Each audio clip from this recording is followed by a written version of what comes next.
games begin. All right. Oh yes, let's get it all on record. Let it be known. This is The the peace first pipe is about to official be smoked. Do you know where the paper is? online. I think paper's over here somewhere. Are you actually smoking? This is your first online records of you Oh my god. Of showing that me. you partake in the pleasantries. I'm sure I've like shared an Instagram story or something before, but this is the first time for the podcast that we're doing it Joe Rogan style, and we're we're having a smoke. So let's get this Good podcast old Joe started. Rogie. Monique's gonna roll one up right now. So in the meantime, What up, Momo? Hi. Wait. let's see if she can lean in. How you guys? What up? What up? Yo, can I let All it be right. known, X? Yeah. Before we go into anything, I just because I know I want to forget, so I'm gonna say Mhm. it now.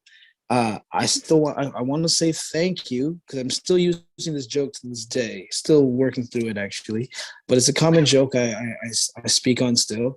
It was about the Kaepernick knee with Freezy Den when we were Yeah. speaking on how like taking the one kneel uh, Yeah. while naked is the best position to form or Yeah. to present yourself within when giving something to somebody. Um, Mhm. but yeah, I just wanted to say I use that to this day, so I wanted to give you credit Yeah. for that joke. I'm in I'm in the library of jokes. I'm happy with that. Ah, I was gonna I wonder what say, that guy's what's up to going on nowadays. there? Oh, that was my inverter, my power box, because right now there's no sun, and during the day, the camper runs off of solar. So right now it's just letting me know that the batteries are being stressed out when the freezer's turning on. So I know. So that must be Well, hard that's trying to the keep things cold. Refrigeration must be a yeah. bitch. It's a bitch. But it's a very fluid dance where it's like, yeah, you gotta wake up, and then if it's a cloudy day, you gotta turn on the generator so you can at least freeze everything before turning it off and then going about your day. But if it's sunny, then it's like you can kind of let everything run off of the solar itself. So there's that efficiency to it as well. Or you could just take everything out and leave it outside. It is winter in Canada. Well, are you kidding me? I live in We're Scarborough. My mother lives in on a Scarborough balcony, and whatever don't fit on into the freezer is being stored in a cooler outside on the balcony. That's natural fridges That's right fair, there. except we're in California, so Oh we don't have the snap! luxury of having nature's freezer. I know.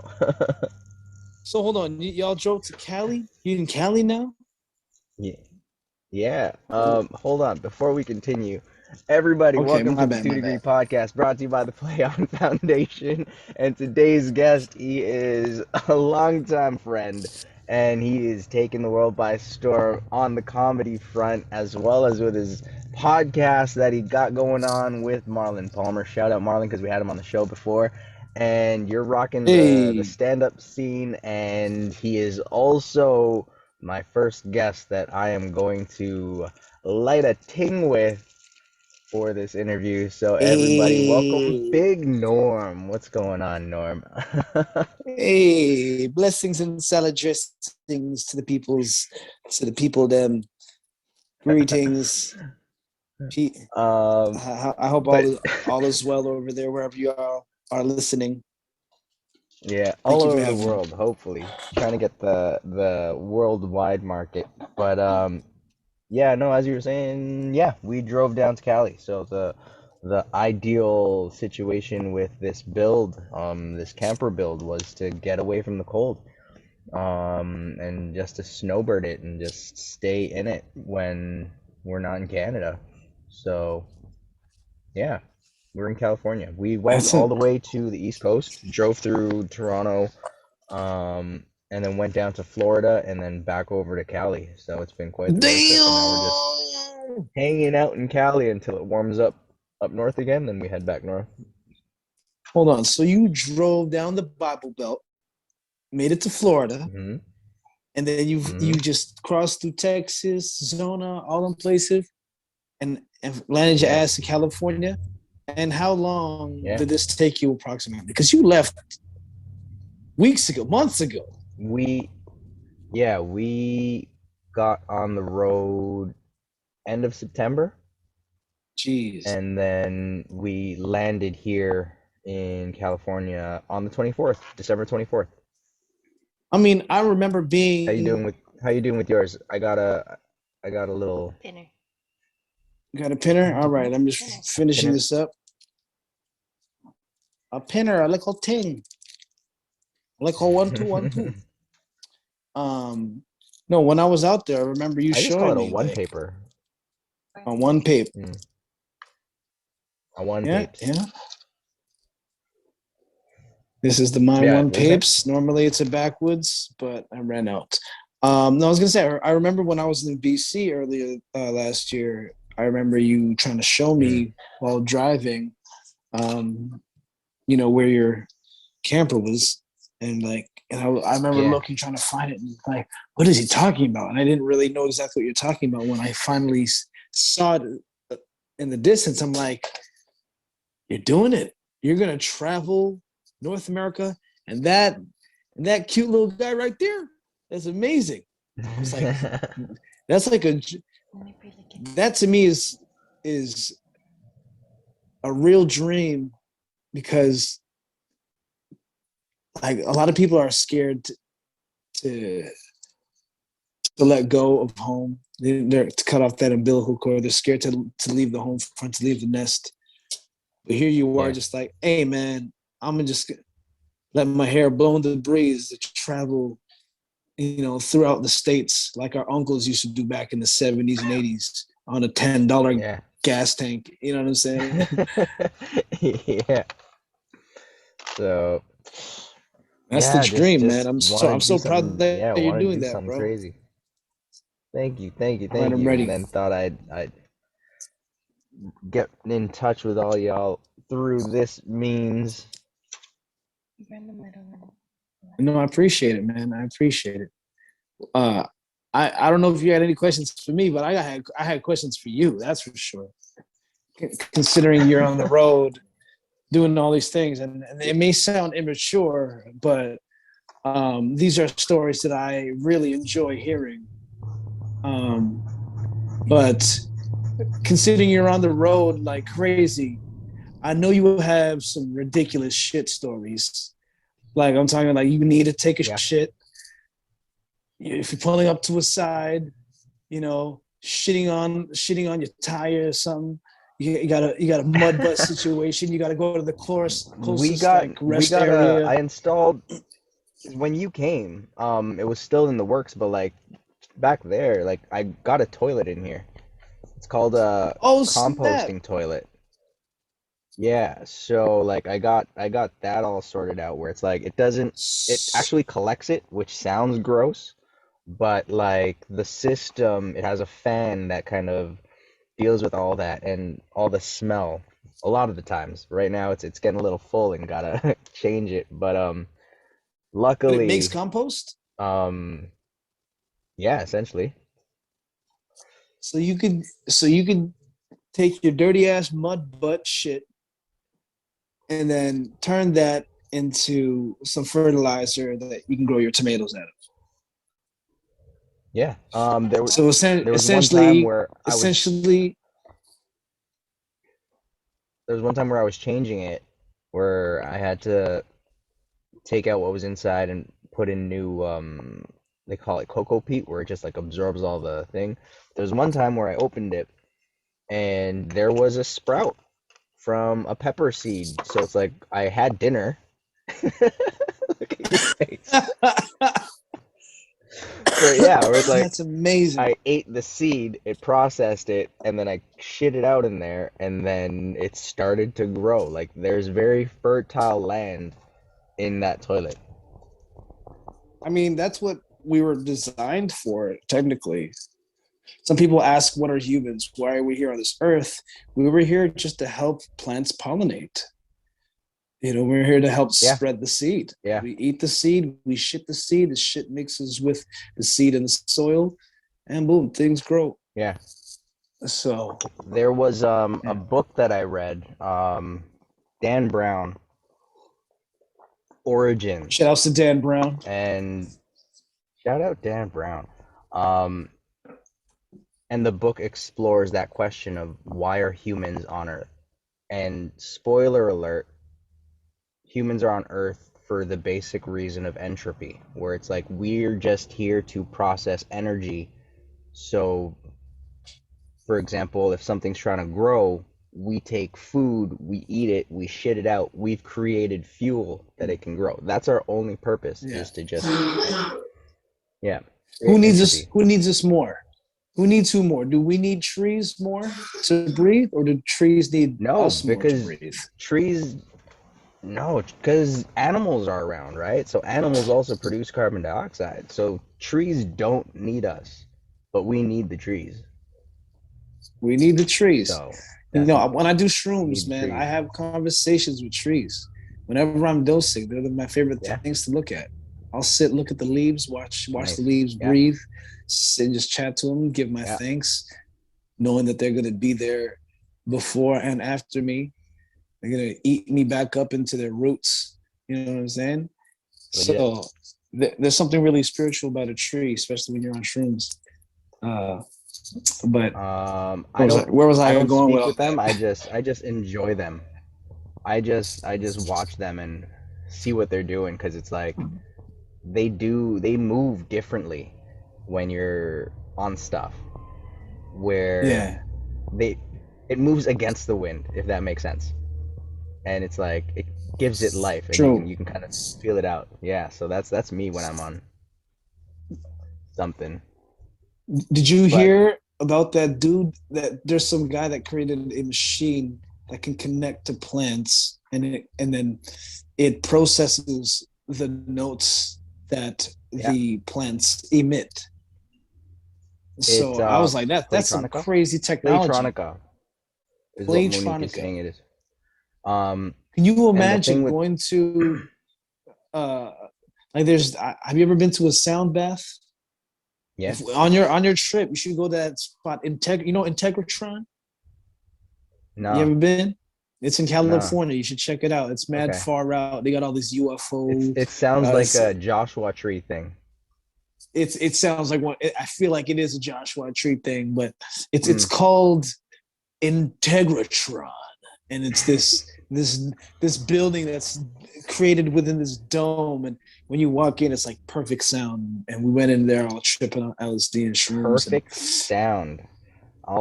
bro, I'll it's definitely put nuts. that on the list, because Mm-hmm. Monique, she has synesthesia, so she sees sound and color and shapes. So it's like Ooh, I think she will enjoy that for sure. is that But a gift or is that annoying? Like imagine like seeing like, oh my god, it's so noisy and I can't see right. I think There's just so much we'll let her blurriness. answer that. We'll let her answer that. Um, Monique, does it annoy you when you see too much sound? Like, do you go to a party and like see all the sound, and be like, it's too blurry in here. it gets emotional, but I don't think annoyance is one of them, if not one of the top emotions. Hmm. There's What is the irritants, cut? there's What is the like color? I was gonna say, what's the color of happiness and what's the color of sadness? orange for happiness, sadness. My immediate answer was some kind of blue, but I need to like hear it, taste it before I can tell you what it feels like. What's the color and taste of a really like of a Xavier fart? Ooh. That's That's one a thing I want good to know. What question. color is Xavier's Pope essence? Oh my god. I don't That's one thing know. I need to know. Does I it don't have know. like I picture it has like a I'm getting like dark mist like the Mist Inigo could one be getting it. sprayed out of a spray bottle. Sadness, like the color is also like it's in a mist kind of vibe. There's a texture to it too. It's Oh. not just like the plain color, but your farts. I think my feelings get so caught up in how disgusting it is that the synesthesia just doesn't turn on. Oh man, there Yes. was there was a there was a steady week where we're eating healthy on here, and this is Christmas time because we get in at our Yeah. families on Christmas, and now it's just from healthy eating to Filipino food. And Oh my man. farts, and I could feel it and sense it like You brewing, could smell it from the outside. I could Oh I man. knew I knew that when I farted, like around starting around the 27th, 28th, I was like, I knew when I farted, this is just all Filipino food in me. Oh, That's gonna if a smell. longanisa And if a oh longanisa my burp God. lasts a week, then a longanisa fart will last double that. No, there's a longanisa. Oh my God, yeah, we have a longanisa story. When cause all right, so here's a moment in the trip. Um, our engine literally blew up. Not literally, there was no flames, Eh, but eh. a bolt found its way inside the engine, inside the piston, and it literally shredded it from the inside out. And Literally. so it blew a gasket, and we were stuck in Edmundston, New Brunswick for 3 weeks Wait, in the there's an Days Edmonton Inn. in New Brunswick? What the hell? Yeah, and so we're in New Brunswick, and it's getting to the point where we're eating all the food that's in here because we're literally in the middle of nowhere. And the takeout food there was terrible. Chinese food, they had a pasta. It was Elbow noodle for their chow mein. so we ordered chow mein and we got elbow pasta. Hold on, Like you the ordered chow takeout, mein and received yeah, elbow pasta? elbow pasta that was stir fried like chow mein. So that's how Oh. terrible the food was there. So we're So eating everything in the you truck, telling me and we, that was their Chinese mac and cheese? Right. oh my God, Ew. like without the cheese, it was, yeah, it was, it was a mess. So this is a great segue to get to you talking about cooking because you're a phenomenal cook. But so we're eating all our food here, and we found out that we had like a case of longanisa, 24 What is pieces, longanisa? and we're like, yo, this is comfort food night. When we cook, we're gonna have rice and this. So longanisa is like the worst type of ingredients sausage you can think of, where it's all the Oh, what? leftovers, just yeah. So If you thought it's sisig that. was It's bad, like yeah, oh longanisa man, I and love like sisig. longanisa is not supposed to be red. They just make it red to Right? make it look a bit more appetizing. You know what I mean? They use the Yeah, same yeah, red dye 100%. 7 that they use in ketchup chips. Okay, like They use the that's same just there red for the that they sake of use to aesthetic. color Jollibee. That's the red that they use, like just to make sure that red is the Yeah, the Pantone so is actually considered. It's called Jollibee Crimson. Yeah, that's the color. I wouldn't be surprised. yeah, yeah. But so we had longanisa. We ate the entire pack in one sitting. Best comfort food moment that I've had in a while. But it was like because with the solar, sometimes it wouldn't freeze properly. So we were eating longanisa that's gone bad. And so as And good as it it just tasted, there's so much sugar, salt, and garlic, and whatever additives we to make it taste so had the good that it worst masks the funk. shits for the next week. Like that's what it did to us. We were healthy, but it gave us the worst shits. And I'm so happy that we had like a regular toilet then because the toilet that we have here would not take that at all. Oh, That's amazing. I'm so proud that it was Filipino food that brought you to that point. it's so good, but it's so bad. So it's like I know my insides, man, and they get all gunky with Filipino food, but it's worth it. It's so worth it. But Yeah.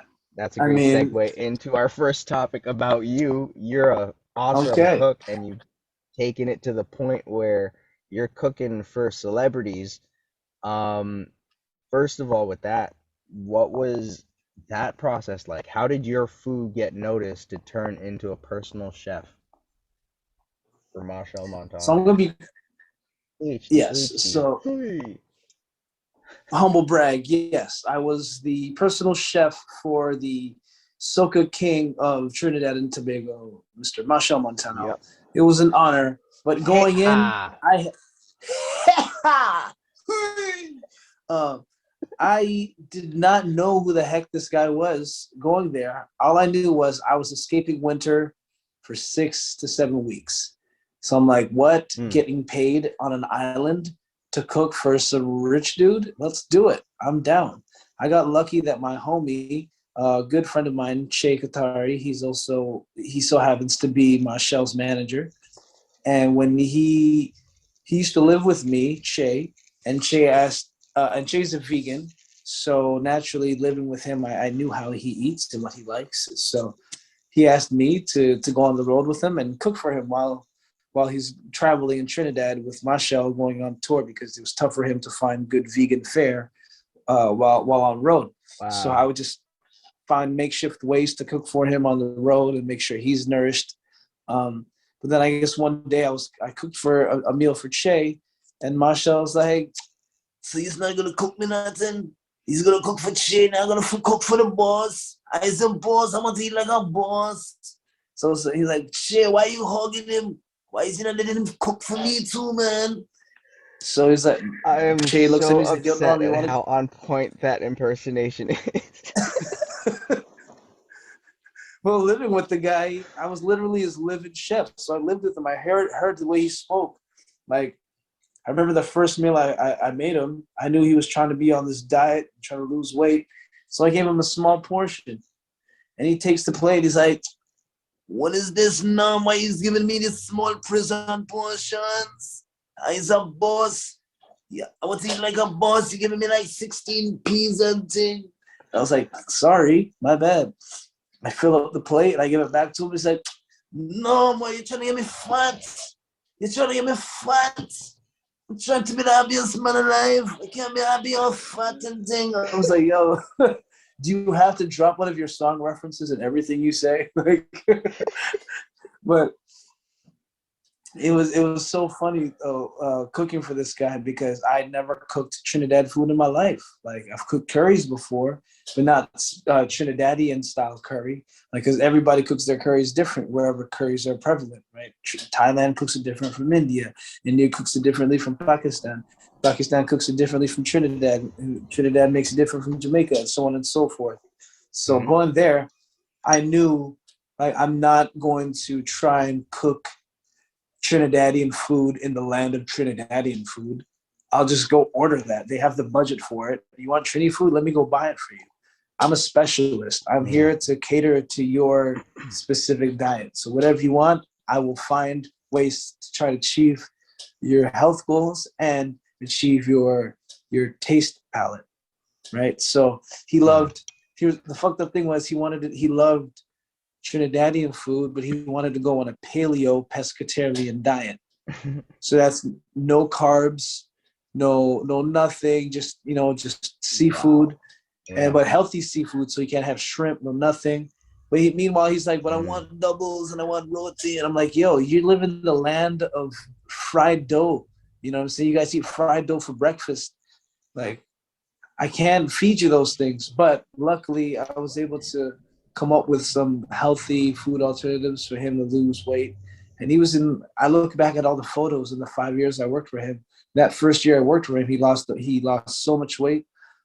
He was in the best shape of his life. Like when you look at him, but his body was also deteriorating. Like there was a point in time he couldn't even really Mm. dance because his knees ran out of cartilage and they were like his bones were rubbing from just chipping and whining all his life. And like, Jumping up and down. you know what I mean?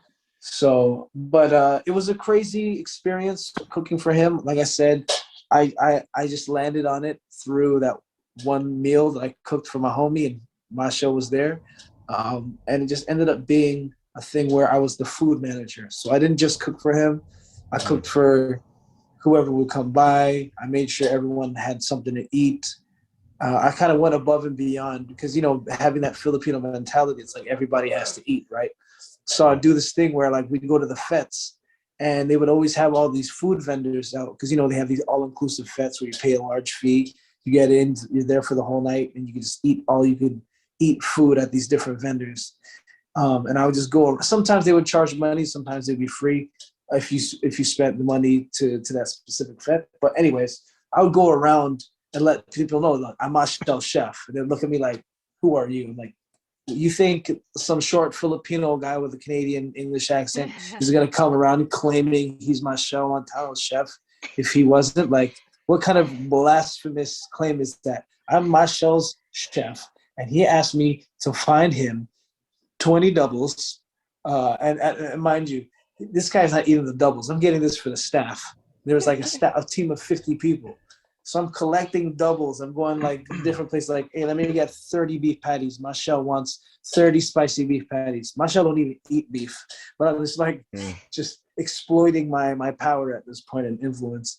And I would just collect all this food, feed everybody on Michelle's team, and just I would manage them. I was the food manager. I made sure everybody ate, and it was a beautiful experience, man.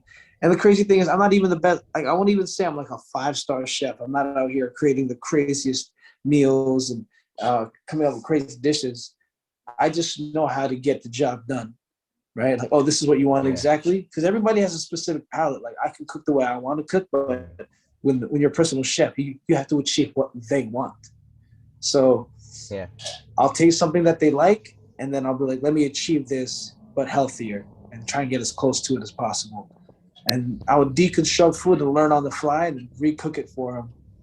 And I cooked his favorite like Chinese food dish. It was like fried shrimp with like pimento peppers and Scotch bonnet, just deep fried with some salty, like the spicy salt and pepper.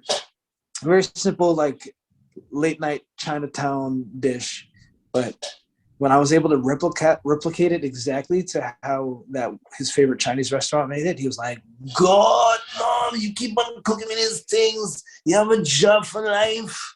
Like, he loved shark bites, and I'm not talking like physical bites from a living shark. Shark bites are like, you know, they love eating shark and like small baby sharks. They chop the shark meat and make like little fish nuggets, shark nuggets, and they call them shark bites. Like, I want a well curated plate of shark bites. I was like, yeah, you can just ask for a snack. You didn't have to request a well curated plate of shark bites. I love the way Trinidadians talk, man. They're amazing. Oh man. So were you then also incorporating Filipino flavors in this? So do you have Marshall eating pancit? Yo, straight up, I gave him mongo. I gave him some mongo because he loves Indian food, Hey, and I'm like, all right, I can make yeah, him Indian mung beans, or I can just make him Filipino style mung beans. You know, but I made it the one with like I've added a bit of coconut milk, um, and I gave it a it becomes more of Trinidadian a flair. stew. Yeah, right. It's nice and stewy. Yeah. I kind of blended it a bit so it wasn't so chunky, and it had a nice creamier effect to it. So it looked almost like a nice curried stew, like a mung bean curry stew that he just because he loved just like saucy beans and lentils over rice. That was like one of his favorite things. He just loved. I guess he had a lot of like chutney influence growing up. A lot of Indians around him, so he loves Indian culture, Indian food. I mean, his manager's Indian. He trusts his life over to Cherry, my homie, and So just naturally, I cooked a lot of Indian food for him. I never really cooked him much Filipino food, maybe like toron, because that to me is like an island food. Yeah. That's like Yeah. everyone loves fried, ripe plantain and a nice crispy That's so wrap, dope. So they love toron. I would make, lumpia. One time I made him pancit. He's like, "Oh, what is this chow mein?" I'm like, "No, it's Filipino chow mein. That's what it is, man." Fair enough. I didn't really cook him too much Filipino stuff because Filipino technically is like I'd cook him like ginataan gulay, some vegetables and coconut milk, right? That's the extent. Monique's drooling right Uh, now. mm, You're hitting magic but words right now. She just wants Filipino food. eventually he became vegan. So like every year his diet changed. So it had to come in with a new game Mm. plan every year. Um, and I remember going in, Michelle was smoking backwoods and smoking weed and shit. And my boy was like, "Bro, I got the dream job for you. You're just gonna cook and roll blunts for the king of Trinidad." I'm like, "What?" But then when they hired me, he decided to quit smoking weed. I'm like, "Fuck, That's man. so funny. My dream job to just roll weed for somebody and just be." But then one time we went to Jamaica Snoop Dogg Carnival has and a he's like, has a guy that gets paid like I want to say um they announced his at least salary too, 80,000. but Snoop has like a weed rolling guy who just sits there and just rolls weed. That's his job. And ever since I heard that, I was Yep. like, yo, damn. That's an amazing job title. Weed Man. roller. And then so you had that, that was fun. And then it didn't end um in regards to like your cooking. Like you still cooked where you were holding events, but these events now you're cooking with THC. How did that Yeah, come yeah. about? Where did you learn how to do all that? Well, I just for me it was common sense. When I learned how to make weed cookies and like half baked goods, different weed edibles, they would normally come in the dessert format, right? Some like baked good banana Yeah. bread, cookies, cakes, always these sweet desserts.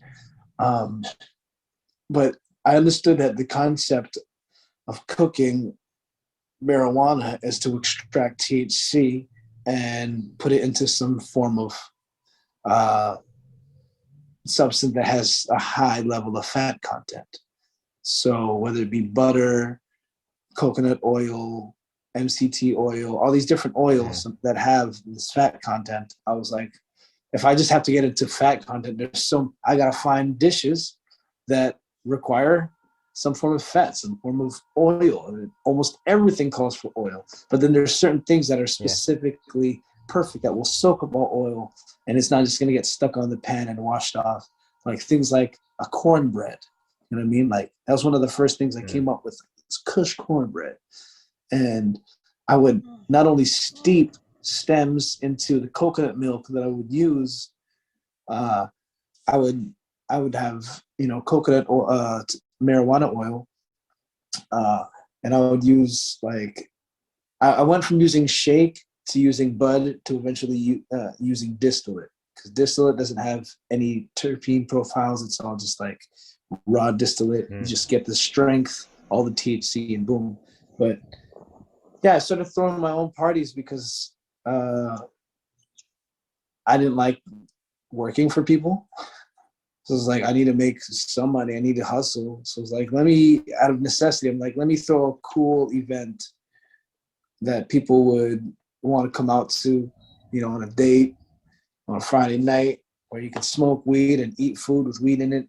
Now in the beginning, I was making people Yeah. green out. I had people like Oh. damn near having to sleep at the venue until they're well enough to drive home the next day. But they're Damn. in these dope ass like lofts in the middle of downtown Toronto, and everyone. It was always an experience. People are like, "Yo, where am I? What is this crazy loft? It's got like 4 different corridors. Everything looks like it's, everything's bought from an antique store. We're smoking weed in here, having comedy shows. Like it was an Yeah. experience, Uh, and I did them, like I said, out of necessity. But after I realized how cool they were and I was doing this before weed was legal. So it was obviously Yeah. speakeasy type shit. So it was kind of unheard Yeah. of. It was a bit ahead of its time. Now you see these things everywhere. You know what I mean, popping up. And I still feel like they're still new to a lot of people because people are scared. Yeah. They're just getting into smoking it, so what more eating it? And when you eat it, it's a totally different experience. Like I'm afraid of eating Yeah. edibles, Um, but yeah, after I had my first one, it was successful, and I just kept on going. But my Yo, problem was it you was just too hard. reminded me. You were my first experience with edibles. I don't know if you remember this, but this was a Christmas party at Southside, and you brought a tray of cookies. Yes, I had yes. to sleep at the gym that night. See what I I'm ate saying, 3 of bro? those cookies, and then they're like, "Yo, why'd you have so much?" And I was like, "What?" And it's like, "Yo, they're special." It's like, "Oh shit." Because So you can't taste it either. You you know what were, I'm saying? yeah, you got me like fucked up that night. That's so funny. That just jumped back in my head. That was my first experience with edibles, and I was like, I'll never do edibles again. Yo, man, that was my problem. Like dosing was the issue in the beginning, but eventually you learn Hmm. over time how to properly dose. It's all just trial and error. But I'm telling you, What's man, the funnest food or your most favorite food to put THC in? uh, I like putting it in things that you would least expect. But normally, like for me, I always put As the weed in consumer or sauces. just the idea? Because I don't know if I'd want to consume it if I was the person who's last to know about it. Well, I always put it within if I'm cooking a savory dish, I put it within the Hmm. sauce. But then I Hmm. provide something like a bread or something else to sop up whatever leftover sauce because that's where all the THC lies. You don't want to waste that sauce. But Mm. so you would have to really hone in on your saucier skills and Yeah. make really, really good tasty sauces that you glaze on your meat that are so tasty that it's so that you want to sop it all up at the end. Like, Mm. not only do I want you to sop it up because that's where the THC lies and you don't want to waste it, but I want you to sop it up because it tastes that good. That it's I lick off think the this plate is the shit. first time I've ever heard the word sop said so many times in that little amount of time. You're just sopping it up. You love the Yes, sop. just a good old soppage, bro. You know. Shout out to a good old sopping. This is my sop story. Uh, Oh my god. no, So now a I would lot say of yeah, I would people say sausage are or doing like are I said, doing push cornbread. yeah, yeah, and the corn beds, that's a good one. Um, no, but then so THC like businesses now they're doing the edibles and all these cooking parties and all this stuff. And in the topic of THC, we segue this way to that was the first time I saw you back from COVID was when you did that weed party, that comedy show. We brought And bear jokes to Vancouver. that was like, is this a thing where you also do the smoking in the venue, or was this just a Vancouver thing? No, so bear Because that jokes. separated it for me. Like that's what made that show stand out. Was like, yo, we're smoking and watching live comedy. This is great.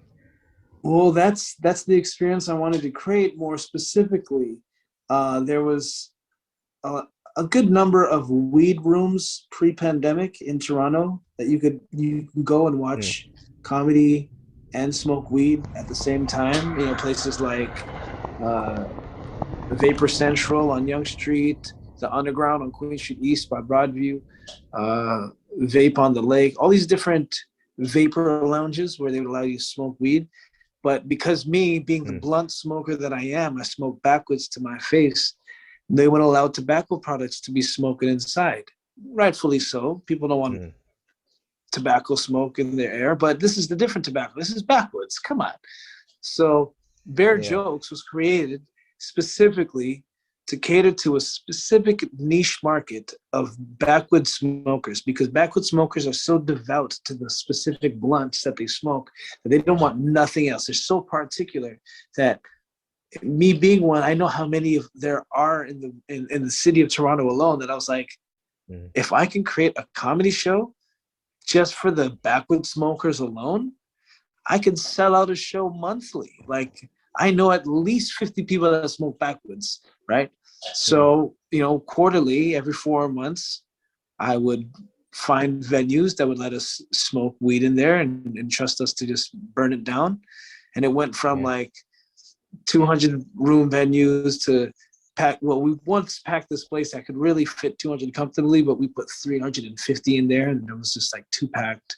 And then we just kept on finding bigger venues that would let us smoke in it. We found this one theater, or this like one warehouse space that used to be an old furniture warehouse, but they gutted it, fixed it up.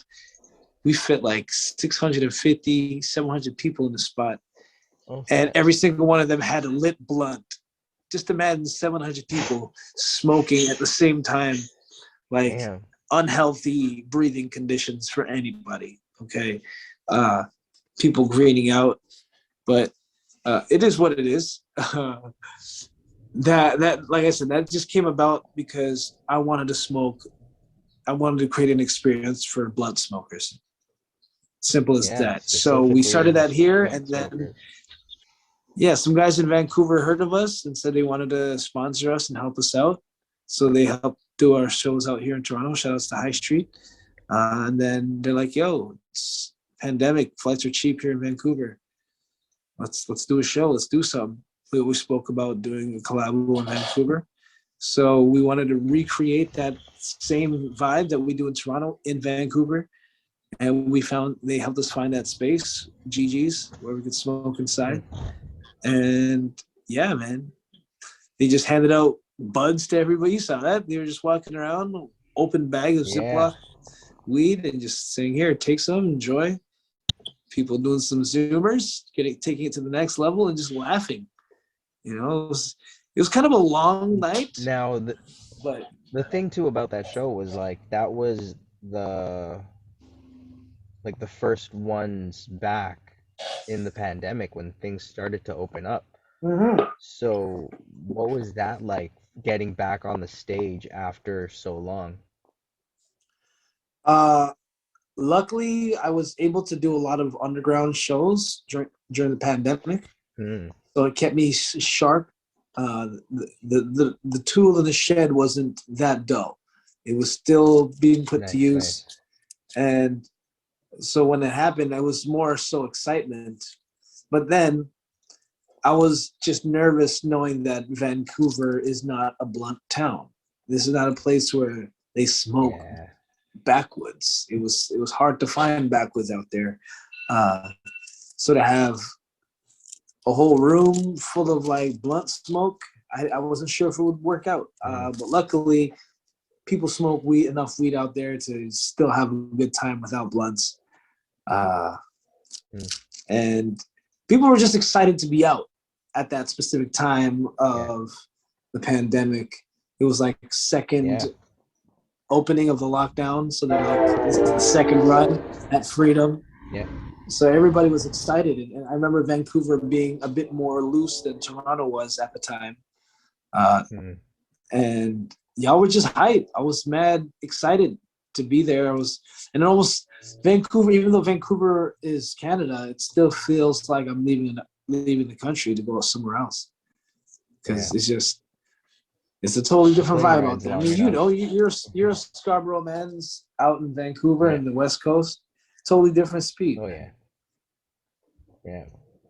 But, and then that show happened, and it kind of brought back entertainment to the stage. But by then, comedians have started to adapt to the world of online shows, or was that a thing before the pandemic, or was it all just live shows? Live shows only, man. Live shows. Zoom shows were a Wow. new thing. So this Like was a people stopped. completely different like medium for all, like everybody. Like this is ground zero now, where you have to do the show online. So what was that transition like, to go from a crowd of people who give you feedback to doing your set in front of the camera? Well, this was comedians' opportunity to feel what it feels like to have an OnlyFans. Um, but like, because no one really, That's so I don't know true. if anybody had Y'all it. were the first OnlyFans. The Yes. original OnlyFans is comedians. Before OnlyFans, it was comedians slanging jokes uh, for the sake of money and income. But no, Zoom, when I got my first Zoom gig, as nerve wracking and weird as it felt, there was, it almost felt inevitable. Like, I'm sad that this is Hmm. happening, but this almost seems like this is part of the future. This is part of the evolution of the way things are as these new formats are being created. Naturally, Hmm. Zoom comedy shows will be a thing. It went as far as somebody creating this dude Daniel Woodrow and Rodney Ramsey. These guys created an online Zoom comedy club called the Unknown Comedy Club, and they created Wow. the whole setting, like security guards at the door letting you in, like into the Zoom room. You know, security guards miking or muting people when they're talking too loud or heckling, like kicking Oh people wow. out the club. Like they really try to create the exact setting, but Huh. just within Zoom. And they had a green screen where they would have this host, this virtual host on a comedy stage. It was kind of like virtual reality video editing. It was very cool and interesting, but it still wasn't live comedy. It wasn't what we're used to, but Yeah. it was it was exciting to know that we could still be resilient and still make money. Because for a while I was like, oh my god, I'm not going to make any money from comedy for a long while unless I create some speakeasy shows or pivot. That's the word they like to use. But then when U of T called me and was like, "Hey, would you like to do a Zoom show, comedy show performance for our alumni? We pay so." I'm like, yes, I should be doing more of these Zoom gigs if this is the money we're looking at. Interesting. So it opened up new opportunities for corporate gigs that were looking for something a bit more lighthearted for Yeah. faculty and for staff and for students. So the amount of I did this one gig where they're like, "Hey, we we wanted to hire you for some comedy. What do you charge?" No, it's a university, so Hmm. I'm like, let me take some of that university money, charge up the booty hole, give them a higher price, double what I normally charge for the same Yeah. performance, and they agreed. And then they're like, "Do you want You're to upping your perform quote that way before too. the?" What was that? You're upping your quote that way too, where it's like, oh, well, this is how much I'm worth now, because look, these guys are paying me that much. Right, exactly. Uh, so they're like, "Hey, man, you'll be performing alongside this meditation session. Would you like to follow the meditation session, or would you like to go before?" I'm like, "You know what? Let me go after. Let me wake everybody out of their meditative state, and like now that they're feeling good and they're zen, I'm gonna just be like, boom, what's up, everybody? Ha!" And so they're like, "All right, you can go after." I show up, I come into the Zoom, and as I enter the Zoom, this guy's got like 3 minutes left in his Zoom meditation session. Bro, it's Deepak Chopra. I have to follow Deepak Chopra and do 20 minutes of stand up to University of Toronto business faculty and alumni. I'm like, oh my God.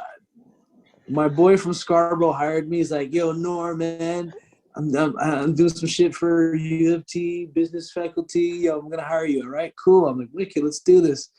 But now I'm waking. They're like, all right, guys. So that was Deepak Chopra, and next up we have some live comedy for you, uh, to wake you up out of your moment of zen. And I'm like, why did Wow. I choose to go second? Uh, and Wow. after all that, I asked my boy, I'm like, yo, so I should have charged more if you guys had Deepak Chopra money. And he's like, to be honest with you, Norm, we paid Deepak Chopra less than you. I was like, what? He's like, we paid you more than we paid Deepak. I was like, no way. That is hilarious. I'm getting Deepak money, Wow. sonny. You're getting deep money. these That's funny. these pockets Damn. are deep pockets. I'm so upset at how quickly you came up with that. That was good. It's corny Tito, the corny Oh Tito in man. me, man. No, that's funny. But needless to say, So Zoom that's shows dope. were a good pivot. Like I literally did one before I jumped on the Zoom. I did a Filipino Yeah. family out in Winnipeg. You know what I'm saying? It was this girl's birthday. I thought it was a full out family shindig, but then when she Mm. messaged me, she's like, "All right, everybody's ready. Thank you for doing this for my birthday." I was like, "Oh shit, it's your birthday." I was ready to come in like, "Oh, is this the family get together? Is this the reunion?" No, it's actually Natalie's birthday.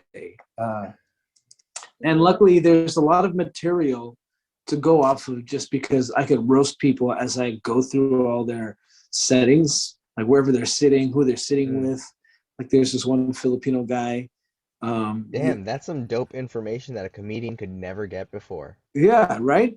Now I'm looking at this. So there's this guy Kenneth sitting with his white girlfriend, and right away I'm just like, Kevin, you're making all your uncles proud. You bagged yourself a white girl, like just being stupid, right? But it's right there. It's just Yeah. laying there, low hanging fruit, Yeah. right? There's Yeah. this. I can make fun of people's screen names. Like, really, that's the name you chose? Like, uh, Filipino names. Like, oh my God, look at this. Look at this Filipino name. If I've ever heard one, Renolin Quinalot or whatever. Like, there's just so much offerings there in a Zoom room that it's like, why not? You know what I'm saying? You're working out a new muscle that you Yeah. may not use on the daily when you're in the comedy Yeah. clubs, but it's still a muscle that it's worth working out. You know what I mean? Because it keeps you Mm. sharp. You still Mm. find new material when you do it. Like, and what's crazy is in these types of shows, like the one I just did, there was family members that were older and some younger kids that were running around. So now I had to be very mindful of what I'm saying and scrolling through Mm. mid come like I'm sitting here like this. I'm like, telling jokes, and then you just see my finger go like this as I'm scrolling through all the people in the chat room, and then landing. I'm like, when I see like some really dissatisfied face, I'm like, nope, not looking at you. I'm not trying to feel insecure by your facial expressions. Let me find some good anchors and find the people smiling and laughing with me. So Do your that's show to like, them. yeah, and that's where it's comforting because, hey, fine, I may not see or hear all the laughs, but the three that I get to see on my screen, They're having a at blast. least they're laughing, so that Yeah. feels good, you know. Yeah. So I get to choose my own comedy adventure a bit more. Yeah. And whereas before it's kind of like there's a specific format that you try to stay within. But here you can Yeah. really play around with it because there's no set format, right? Hmm. So So like even singing, even with like being in the online world then now you're not new to that. So you kind of did the podcast give you some kind of advantage in a sense where it's like you know how to talk to the online world because that's different from just talking on radio.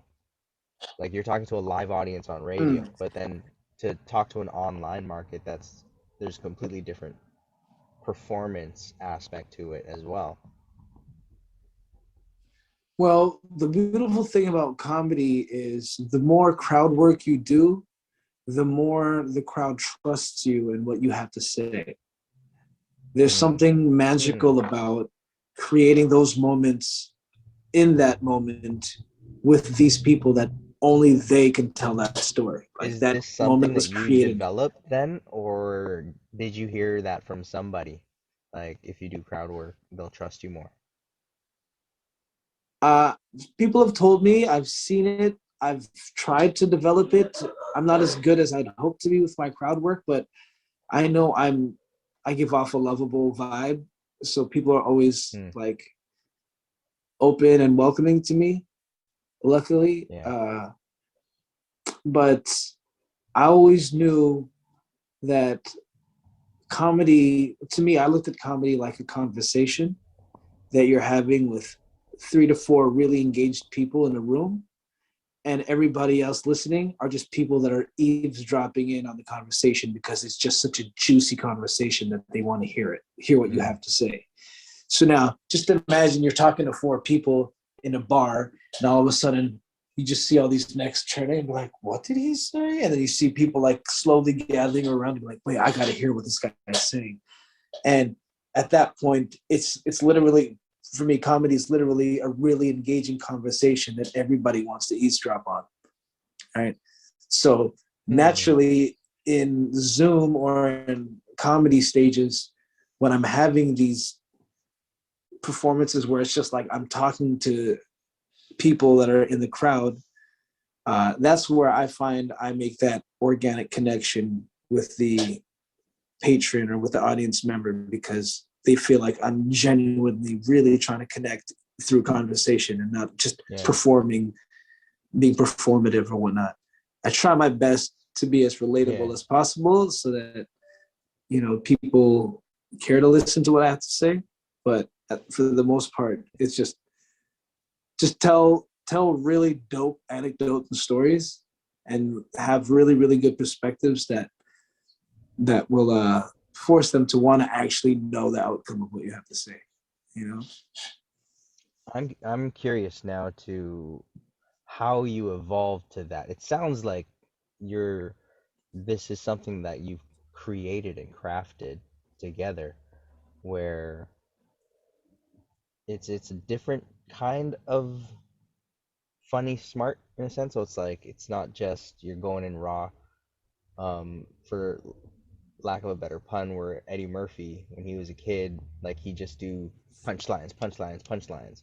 Where what was your evolution of comedy? How did you start off as a comedian in the jokes you told to the comedian that you've become now?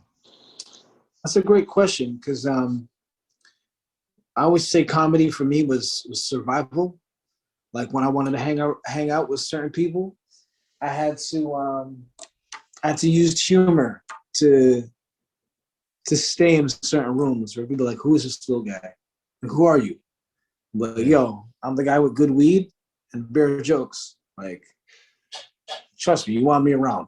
I'm a funny guy, I'll make you laugh. I'm gonna mm, smoke some great weed. And I'm speaking like when I used to want to rap when I was younger, when in my teens and my early 20s. And I would be in these studios and everyone's like, yo, who's this little Filipino kid here just hanging out? Like, people would try to bully me sometimes, but then I always had enough humor in me to people to be like, nah, we like this kid. This guy's got jokes. You can hang around, and you got that loud, so just chill, you know. Um, but because I was also not the best when it came to long conversations. Like I have the gift mm, of gab, but I don't have it within long stinted conversations. I'm good at really dropping ill gems, drop like quick drops, drop the bomb and just back off for a little bit and just chill in the cut, and then come back in, say something super mm, funny or profound, and people are like, oh shit, and jump back into the cut. So that was kind of like my style of comedy. Whereas I didn't say much, but I made sure when I did say something that it really left a mark. Because I didn't like saying things that missed. You know, if I said something and no one like reacted, I'd be like, fuck, you know, be more mindful of timing, like say it at the right time, you know. And plus, I was around all these dogs that were just like fighting for attention, these alpha males that are just like always talking over each other. And I'm a very respectful listener. Like I wait till people are finished their sentences before I try to jump in. And so I would always, like I said, just make sure that whenever I do say anything, it has weight. And that played into my timing. So I would always wait, like you're a Muay Thai fighter, you're a boxer. Sometimes it'll look like a guy's getting hit the whole time in a round, and all he's doing is just feeling how this person throws the punches. So you could find that little gap in between their rhythm to throw your counter in between movements. And that's what I would do. I would like sit there and just wait for that perfect opportunity within that moment of silence. I've never heard it in this analogy. You know what I mean? Comedy and Muay Thai. This is an interesting point. No, but really and truly, like I would wait for a moment because I don't want to speak over people. So I would almost wait for that moment of silence after somebody says something and my mind thinks of a funny thing to say in that moment. And if I don't say it now, I'll miss my chance to say it. You can't really try and run back to that joke. Remember what you guys were saying earlier? Yo, I was going to say, well, it already lost its value. So in those moments, I remember there being so many moments where I'm like, say something now. Boom, and I'd say something funny and people would be dying. And that was just my way to get respect, you know? And survival was literally and peer pressure and just wanting to be accepted within a community and a circle of people. Acceptance really was a big reason as to why I developed my style of humor. Being the token Filipino guy amongst a group of white people, or amongst a group of black people or Indian people, being the token Asian guy, you know, there was always so many moments for me to get picked on. And I was like, no, you're not going to get picked on. You're not going to be that guy. You're going to use, well, all your, and you know my family, you know our pedigree, everybody fights. But I was like, I could fight too. I got the ability and the strength and like the understanding, but I like knowing that I could ruin your heart with words. Like I will uppercut your soul with a snap that'll just make you feel so shit. And I'm like, do I really need to swing kick your leg? I will much rather just give you a swift jumping knee to your self-esteem. To your feelings, just in there, just oh man. You know, just a downwards elbow. Take that, ego. Ego. Oh man. And like I guess in a way too, this ties into that level of fame in a sense that you've risen to when it came to your billboard, I'm assuming, like seeing yourself up in Dundas Square. Like what was that feeling like as an artist? Well, not to discredit my accolades, but if I'm to be real with you, so I guess it was Asian Heritage Month. And they were looking to highlight Spotify was looking to highlight some Asian podcasts in Toronto or in Ontario or like along the eastern hemisphere of Canada. Yeah.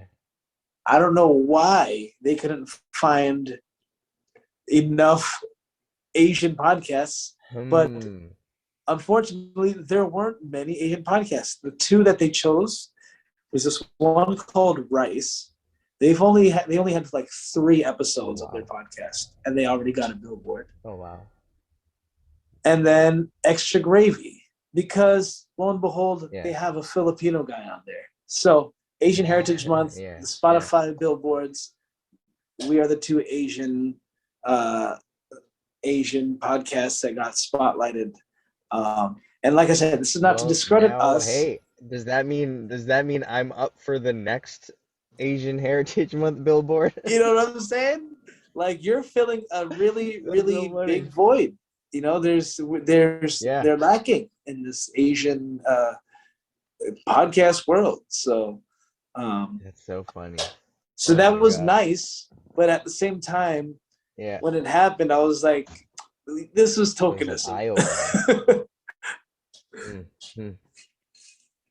But it is what it But is. let's say now, before you looked up how many Asian podcasters there are, what was like the little kid in you saying when he was looking at himself up in that billboard? Um, Two things. I'm like, now this is the second time you've been on a billboard, Norm. The first time you were on a billboard was in 2006 at Queen and John, just out of Much Music, for the Much Music VJ search.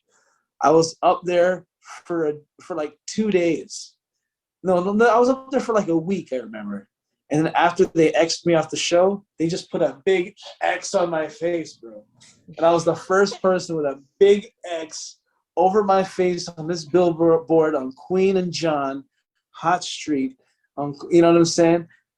And I was like, damn, I got pumped. So this is the second time. I'm like, now I'm on Young and Dundas Square, son, out here with my face. I even designed the picture that they used, my graphic design skills. You know, that picture looks like we're all together in the photo, but all of us were separate. I somehow spiced us all together, you know, to make it look like we're all there.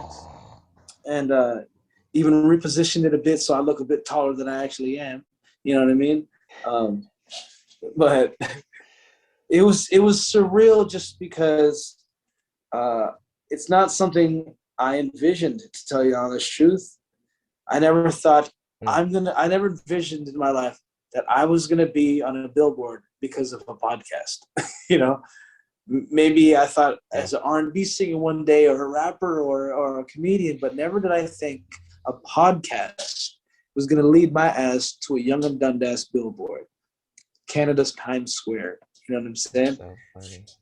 So like this whole podcast thing to me is still new, and I don't know nothing about it, but I do know how to talk. I know how to Yeah, say some stupid funny shit in conversation and bring us crazy perspective to things, and that's very important in podcasts. So yeah, that's all I asked when they asked me to be part of it. I was like, listen, I'll do it if you just let me come in and talk my shit.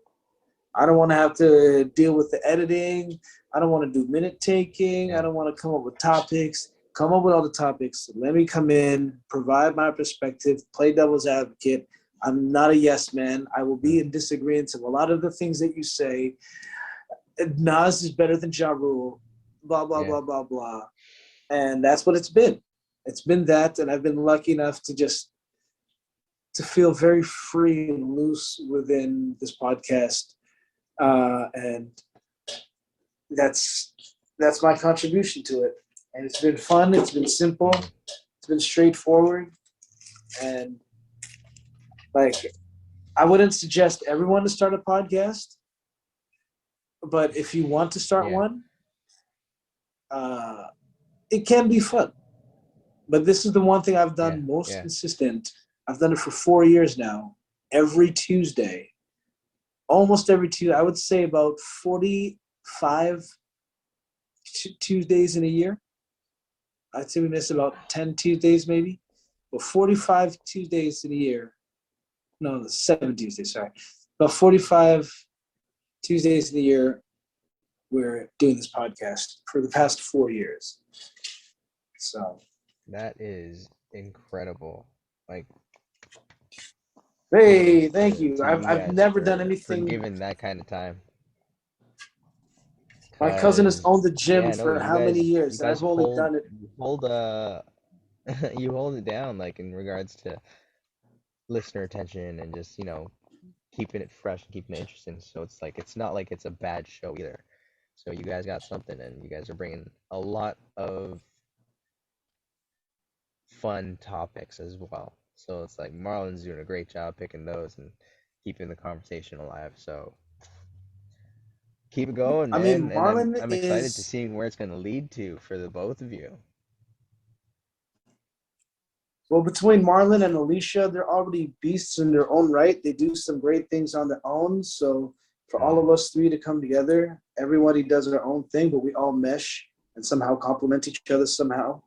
Like Marlon wanting to venture into comedy more, like it yeah. helps, for him to be able to have conversations with me about the comedy scene, and with Alicia Yeah. having her experience in radio and us getting our recent radio gigs helped us prepare for that. Like everyone, and Yeah. as far as merch goes, I get to use my graphic design and ability to deal with merch and handling our graphic design. So it's So a with your nice like graphic design, are cohesive you unit. also have you been also making all the Backwood ads? The Backwood Comedy Show Yes, ads? Is that all you? that is Wow. all me. Damn, you're good. Thanks, brother. I like Hey, making random question posters. then. Do you also do online stuff? Do you make websites?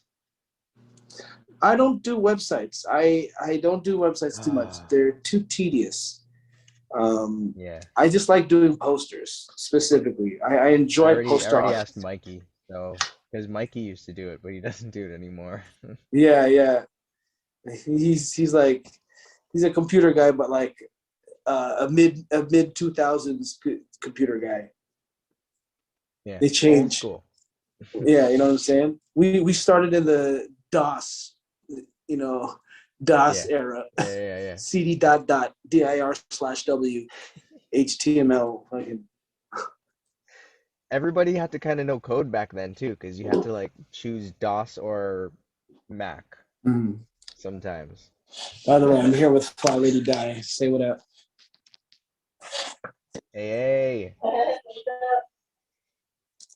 Oh man. But no, that's all dope. That's all dope. Here's to all the future best with that. And I mean, hey, with the I'm looking podcast forward for the buddies, success of your podcast, man. I want to see this blow up. I want to fingers see crossed. everybody. I want Yeah. everyone to be able to see your journey throughout the country and in your little Mm, trailer over here. You know, yeah. we want to hear more mud butt stories. Um, yeah, that's for sure. Fingers crossed there's no more of those. Oh my God. Lung Yo, beneath the mud butt stories. have you? Where in California are you guys right now? We are just north of Encinitas. Boondocking. We're like right next to some train tracks. How Some close are you nice guys to the parking bay? that's just um half an hour. We're Ooh, that far north. Like right there. Yeah. yo, I fucking love the bay, man. That to me is the closest Yo. thing to like Toronto in California. I love the bay. Yeah. I agree with that. I agree with that. They have they have Toronto streetcars in San Francisco, like old TTC streetcars roaming their Really? streets. Yeah, they have Let me see if I like can notice that. I didn't see that. they I have didn't a see that last time I was fleet. there. Yeah, they have a fleet of streetcars from around North America, and they just Hmm. send them out once in a while. Like some from like one from But you're Louisiana, talking one from New Frisco. Orleans. You're talking San Yeah. Francisco. I thought you meant the Bay here, like in San Diego, where it's like, oh, that Bay. That's Oh, you no. in We're San we're a good Diego? way from San Francisco. Yeah. Oh man, you're like 9 hours away. Yo, Yeah. please have it. Please have. Uh, if you want to create another Mudbutt story, please have a taco truck chimichanga for me, please and thank you. I love a good old carne Mm, asada mm, chimichanga. Like those are that's the shit, bro. Like literally, gives me yeah. the shits. I'm Yeah. lactose intolerant. I go heavy cream and all that, and I suffer, but it's We worth it. were in New Mexico with Mexican food. Didn't give us mud butt, but like it made my guts do a little something. But that Mexican food was Mm. bomb. Just doing some flares and breakdancing, doing the 6 step in your gut. And Just more. doing, it was doing Moonwalking. DDR. Hey, he disappeared. My apologies. My phone died, so I'm on my laptop now. That's so funny. Hey, conversation's been going great. Different setting too. Yes, Um, this is a beautiful no, but yeah. done by Fly Lady Di. She's also an amazing painter Hey, alongside a dancer and DJ and comedian. But what do you think that is? I see a pregnant lady. Ding, ding, ding, ding. You are correct. This is her Hey. depiction of one of the first artifacts ever found. It is it's the goddess of fertility. Hmm. Yes.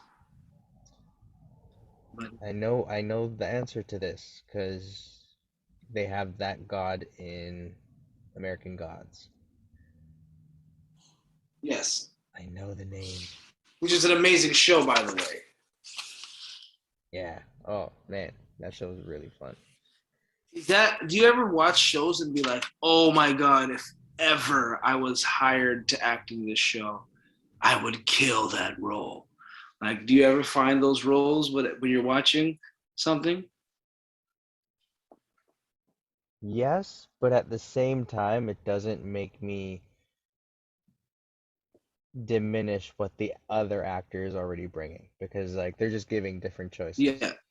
Where, yeah, no, but I've definitely seen a few of those where like, oh, that this show needs to hire me. Yeah, no, I've had that. Because as a graphic designer, there's certain things that I see. I'm like, oh, I wouldn't have done that. I would have changed this detail, or you know what I'm saying. I would have tried. I Hmm. wouldn't have put this piece here. I would have changed this color. Like I have my moments where I'm like, nah, I wouldn't have done that. So I always Hmm. wonder, like when people are professionals within a specific art form, where they're always just like overly critical, just by nature. You know what I mean? Just from being in it for so long. I think that's every industry, every artist where that's the way they think. Mm. Like imagine a plumber. Like every Hmm. time he flushes a toilet, he's just like, "Yeah, your knob's a bit too heavy. You might need to grease that a bit. It Of doesn't have course, it there's sticks a bit too definitely a much." master plumber out there. Yeah, you know what I love to see? Like when people like do that crouch before they're about to assess something. They just do they're like standing shit. They're like, "Let me see here. Yeah, but you got right here." That Like that that. little pant hike too. Yeah, they hike up the pants a bit before they do the crouch.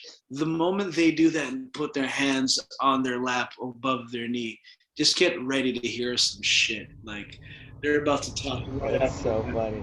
Not accurate. It's the most Oh my like God. unprofessional like a piece of information. I feel like that's a dad crouch. That's Uh-uh. that crouch. That's specifically a, hey buddy, I got a lesson to tell you. Yeah, that's the Chris Farley. You're living in a van down by the river. Like That's so funny. You're great at impressions. oh, thank you. That's like a secret talent. You know, people, I've realized that, when people are like, man, Norm, you're a great singer. Where did you learn how to sing?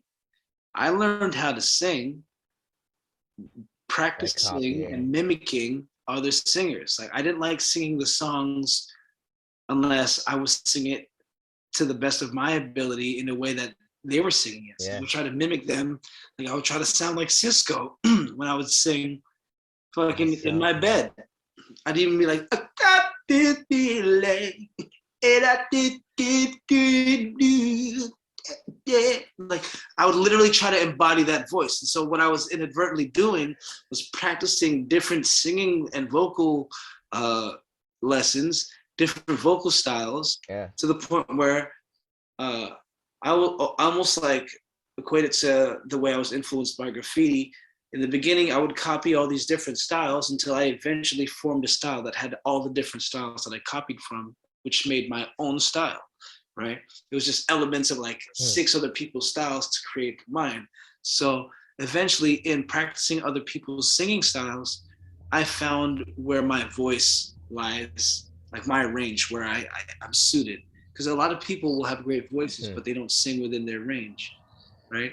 It's just like Yeah. as a fighter, fight within your weight class. You know what I'm saying? But some guys can still go up a class or go below, but like you got to be really special for that. And for me, I started to realize, no, this is where you lie. Stay here. Don't try to go too low.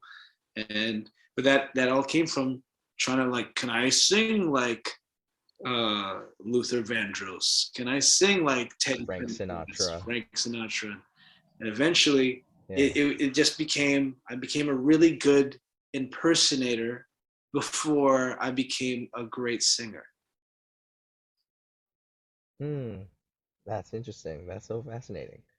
Because like I remember when I'd be singing, and it's like knowing that is just like that's just a breakdown of comedic evolution that I would have never considered.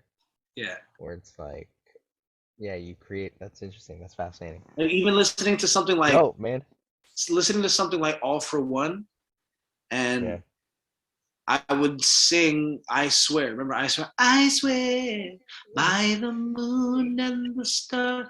And I have this joke where like I break down every voice of the members of the group, right? But as I'm doing it, I didn't realize, I knew I was telling something funny, but I didn't realize I was doing an impersonation joke when I first started doing it. But when I realized I was just doing really spun on impersonations of each member of the group, people were not only laughing at the fact that I'm sharing a truth that they didn't realize they knew. I was saying, yo, this is the most random collection of R&B singers. Okay, the United Colors of Benetton within a group, right? You have the one white guy that looks like Billy from the Power Rangers, blonde, blue eyes, glasses, with a sweet ass falsetto. You're like, glasses. So in love. And you're like, oh, you go Blue Ranger. You know what I'm saying? And then you had the tall guy who was like the biggest dude, right? He looked kind of like a cross between Forrest Whitaker and Luther Vandross if they had a baby. But then his voice was so high. He'd be like, remember his voice? I see the questions in your eyes. I know it's weighing on your mind. Right? Very high, squeaky voice. But then the littlest guy had the biggest voice, right? Big ass mouth, always eating the microphone. And though I make mistakes, I will bring. And now I'm literally mimicking every voice, right? But I'm just doing it because I want to sing the song. My OCD is so like up there that I need to sing the song exactly how it sounds. No, that's dope. That's so funny. That's making Is there a train very going by you right now? There was a train, but don't worry, we still picked up your audio. That's cool. But no, because we're parked right next to the train tracks. When we're boondocking, because we're not. There's no parking lot here. We're on grass, or where there was grass. We're boondocking, and it just so happens there's a train next to us. So yeah, that's amazing. I never knew what boondocking meant. Passed, but then this one was like one of the long ones. This one was one of the freight ones. Ooh, with all the graffiti on it. Trains. That's how long we've been parked out here. No, that was do you ever see that was Amtrak. That was definitely the Amtrak. Nope, that one. That's the Metro. Yep, that passes more often. That's like the express one. But I think the freight one passes twice a day. That's how long we've been here. I think because like those are the ones that last a while. Oh man, like this is your life, bro. Your life. This is where your life is now. Like your life now is at a point where you could tell the types of trains riding by. That's like that's an amazing. Learn all the conductors based on how long they hold their horn when they drive through here. Oh God, I wonder what's the percentage of train instructor or train drivers that are just honking to annoy people versus doing it to actually. Hands down, there's because I hear the different horns, right? Where it's like how long they're holding it for, and I know there's ones where it's like, okay, if the safe ones would do the horn a few times between where there's no fence between the tracks and the road, but then so you kind of know how long they have to hold their horn for. But then they'll just Mm. then you have the ones that just hold it the entire way down, and you know they're bothering everybody. Well, like you've been driving all across North America. I'm sure you've had many road rage incidents where when people honk, there's like a cussing undertone to the honk. Like you could tell by Yeah, how long the honk is pressed, like how hard the yeah. fuck that they're saying when they're pressing, like fuck Yeah. you, So mother. that's how I thought the horn is always supposed to be pressed. I thought the horn is always supposed to be used when you're flipping somebody off and you're angry. That's the only time you use it. And then I remember the first time that I went down to the Caribbean where everybody was honking at each other, but in a tone that I never knew. They're, "Pup, Yeah, pup, it's like, pup." hey yo, beep, beep, hey, bud, And I beep, was like, beep. Let me get your yeah. attention real quick. Beep, beep, let me get through. Beep, beep. But then it's like, yeah, they're just waving at each other. It's, hey, I see you. I'm a honk at Yeah, you. Pop, what up? But then like up here, it's just all everybody. Anytime I've ever heard the horn blow, it was out of anger. Nobody ever honked just to say, hey neighbor, or excuse like me. that's my evolution of But you horns. know what it is too? It's like it's the pedestrians and drivers and their perception of what the honk is plays a big role in Yeah, how people react to them. Because as a pedestrian, there have been times where people have honked at me and I'm like, yo, what the fuck? I'm walking here, buddy. Like, but sometimes it's like, hey, you're not paying attention. Like, hey, speed it up. I'm in the yeah, rush, and I should be understanding of yeah. that as just a person. There's a conversation that's Just had with the horn. right, Yeah, but my natural reaction is fuck you for honking at me and startling me and making me feel like I did something wrong. But really and truly, it's yeah, just excuse me. But then at the same yeah. time, when people press that excuse me honk, it's very get the fuck out the way. So it works both ways. Gotta, Hey! it's got to Yeah. be a hey man, hey bud, beep, beep. Hey, we're both here. Just want to warn Yeah. you, give you a little heads up. Yeah, like it's so polite. And that's why I feel like Uh, people think Chinese people are bad drivers, but they're not bad mm, drivers because the way that they drive in North America, fine, yeah. may be deemed bad because it doesn't match the style of driving in North America, I've but it works I've well in uh China. I've figured out what that is, where it's like what people here don't know is driving is cultural, It's very cool. and when two cultures meet, that's when you get some friction. But it's like if you go to Asia, those drivers, I don't see s- accidents. Mm. Like everybody knows how to drive in that Well, place. there's So it's there's like, almost one set style of driving, and it's normally leaning on the aggressive side. Be the aggressor. yeah, Don't be yeah, timid. Just step on the gas. Slam the brakes if you have to. You're not going to get mad at the yeah, next person for cutting you off. We cut them off too eventually, and everyone is just cool with it. yeah. No one's honking aggressively, right? And I think that has something to do with space and our right to our space, right?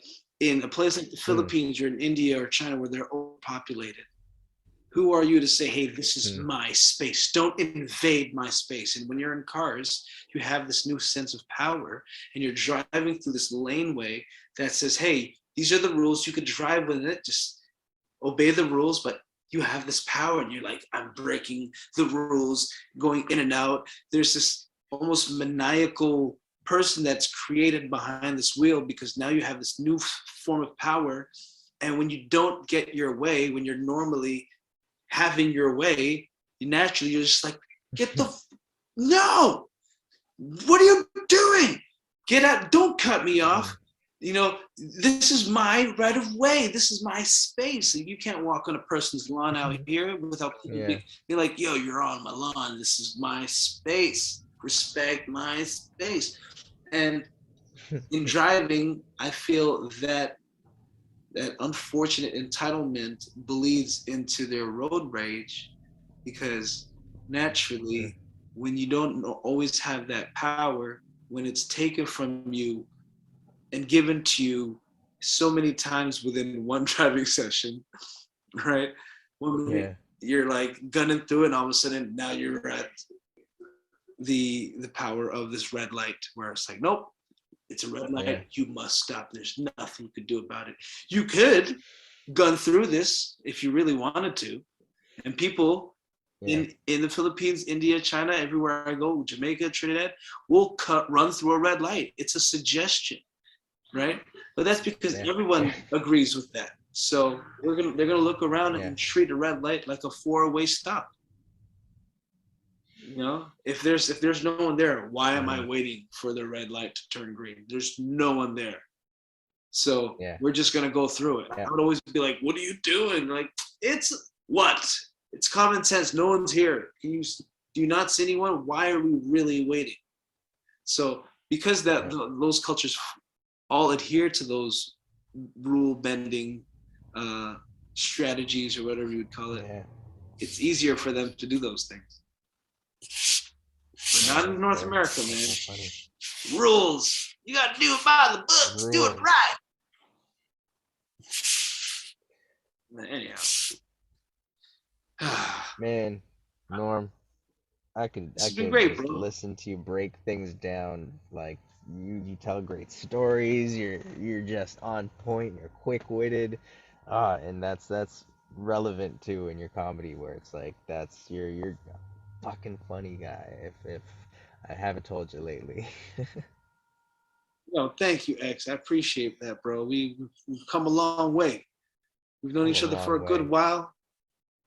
When it's an honor to hear that, because I know you're around a lot of funny motherfuckers. You're on the silver screen. You're on the TV screens. You're around a lot of talented motherfuckers. So to hear that coming from your mouth, it's an honor to hear those kind words. I'll take those to my grave, take it to my heart, and I will revel in it and try to continue to be as funny as I can be. Get out of town. But out here trying to just drop mics, you know what I'm saying? That's it, man. That's it.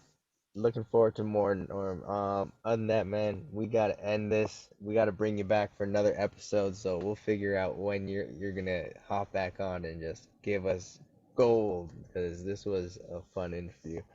So, everybody, Two Degrees Podcast, brought to you by the Play On Foundation. What was that? I was saying, if you make it to San Francisco, hit me in San Francisco.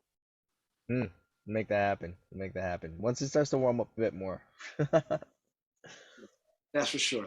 Too cold out there. But everybody, welcome again. I am high. Thank you again for coming out to the 2 Degrees Podcast, brought to you by the Play On Foundation. Big Norm, check him out and everything that he's doing. Links in the description below. Like, follow, subscribe, tell a friend about this podcast and about this episode. But other than that, I guess I'm gonna just carry on with the rest of the night here. So toast to you, Norm, and toast to the internet world. Yeah. Bing bong. I'm gonna take that soundbite and end all the episodes with that. Bing bong.